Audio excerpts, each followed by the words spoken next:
নমস্কার বন্ধুরা, সহেলির রান্নাবান্নায় আপনাদের সবাইকে স্বাগত জানিয়ে আজকে আবারও একটা নিরামিষ রান্না নিয়ে চলে এসেছি। তো আজকের বানাবো খুব সুস্বাদু একটা নিরামিষ রান্নার রেসিপি, দই পটল। রান্নাটা আমি কিভাবে করছি সেটা শুরু থেকে শেষ পর্যন্ত আপনাদের কাছে দেখার অনুরোধ রইল।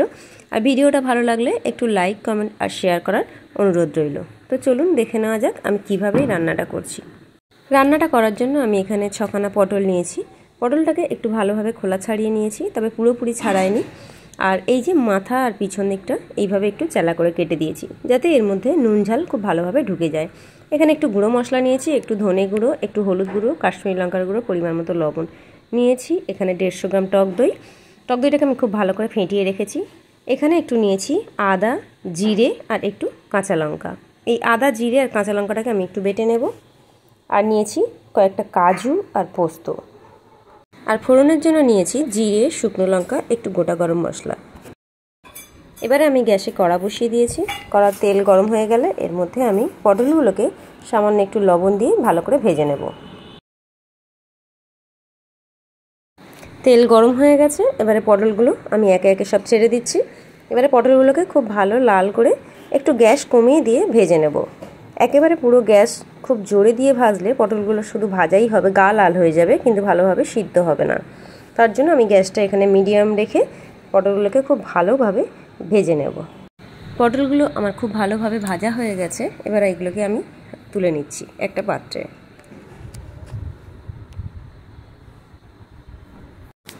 পটল ভাজার তেলেই আমি দিয়ে দিচ্ছি গোটা জিরে, গোটা গরম মশলা আর দুটো শুকনো লঙ্কা। এখানে গোটা গরম মশলার মধ্যে দিয়েছি দুটো এলাচ, একটু দারচিনি আর দুটো লবঙ্গ। দেওয়ার পরে দিয়ে দিচ্ছি যে আদা আর জিরে বেটে রেখেছিলাম, সেই আদা জিরে বাটাটা। আর তারপরে দিয়ে দেব আদা জিরে বাটা একটু ভাজা হয়ে গেলে দিয়ে দিচ্ছি কাজু আর পোস্ত বাটাটা। কাজু পোস্ত বাটাটা একটু ভালোভাবে নেড়ে নিয়ে তার মধ্যে দিয়ে দেব যে গুলে রাখা মশলাটা। আমি এখানে ধনে, হলুদ গুঁড়ো, লঙ্কা গুঁড়ো আর লবণ পরিমাণ মতো, যেটা ভালো করে আমি জলে গুলে রেখেছিলাম, সেই মশলাটা দিয়ে দিচ্ছি।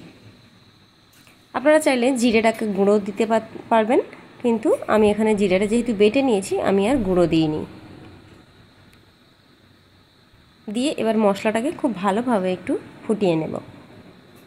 এবারে এর মধ্যে দিয়ে দিচ্ছি 1 চামচ পরিমাণ চিনি আর দুটো কাঁচা লঙ্কা। কাঁচা লঙ্কাগুলো আমি একটু চিড়ে দিয়েছিলাম। তো গ্রেভিটা আমার অনেকটাই ঘন হয়ে গেছে। মশলাটা থেকে কিন্তু তেল ছেড়ে দিয়েছে। এবারে আমি দিয়ে দিচ্ছি ভেজে রাখা পটলগুলো। পটলগুলো দেওয়ার পর আবার খুব ভালোভাবে একটু নেড়ে নেব। সমস্ত মশলার সঙ্গে পটলগুলোকে খুব ভালোভাবে কষিয়ে নেব। তবে এই সময় একটু জল দেওয়ার দরকার নেই, একটু ভালোভাবে আগে মশলাটা কষিয়ে নেব, তারপরে আমি একটু সামান্য জল দেব। তো দেখুন আমি মশলাটাকে খুব ভালোভাবে পটলের সঙ্গে কষিয়ে নিচ্ছি। এই রেসিপিটা ভালো লাগলে আপনারা প্লিজ একটু লাইক, কমেন্ট আর শেয়ার করবেন। আর যারা এখনও আমার চ্যানেলটিকে সাবস্ক্রাইব করেননি তারা প্লিজ আমার চ্যানেলটিকে একটু সাবস্ক্রাইব করবেন। আর যারা ফেসবুক পেজ থেকে দেখছেন প্লিজ আমার পেজটিকে একটু ফলো করবেন। তো দেখুন মশলাটা আমার পুরো ভালোভাবে কষা হয়ে গেছে। এবার আমি এর মধ্যে দিয়ে দিচ্ছি 1 গ্লাস পরিমাণ জল। জলটা এখানে খুবই সামান্য দেব, কারণ এই কষানোর সময় আমার পটলটা প্রায় হাফ সিদ্ধ হয়ে গেছে। তো সেই হিসেবে আমি জলটা খুব সামান্য পরিমাণে দেব।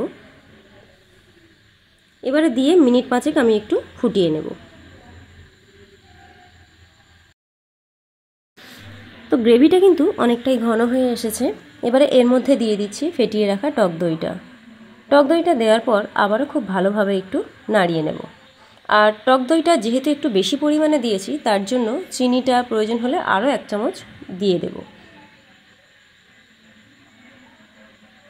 চিনি আমি প্রথমে 1 চামচ দিয়েছিলাম, তো টক দইটা ভীষণ টক, তার জন্য আমি আরও হাফ চামচ পরিমাণ চিনি এর মধ্যে অ্যাড করে দিচ্ছি।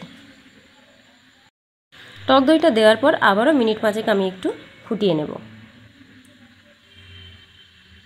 তরকারিটা একদম রেডি হয়ে গেছে। এবারে একটু দিয়ে দিচ্ছি উপর থেকে গরম মশলা। হাফ চামচ পরিমাণ গরম মশলা আমি উপর থেকে একটু ছড়িয়ে দিলাম। এবারে একটু মিনিট 5 ঢাকা দিয়ে রেখে দেব। ব্যাস, তরকারি কিন্তু আমার একদম রেডি হয়ে গেছে।